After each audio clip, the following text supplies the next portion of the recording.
प्रतिवल्लविकाभिमतात् सुखदात् वसुदेवसुतान्न परं कलये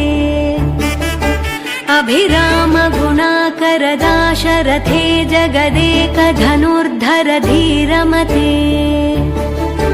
रघुनायक राम रमेश विभो वरदो भवदेव दयाजलधे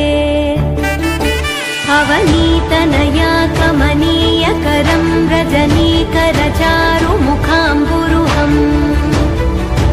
रजनीचरराजतमो मिहिरं महनीयमहं रघुराममये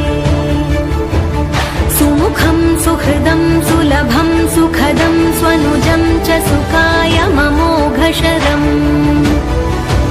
अपहाय रघुद्वहमन्यमहं न कथञ्चन कञ्चन जा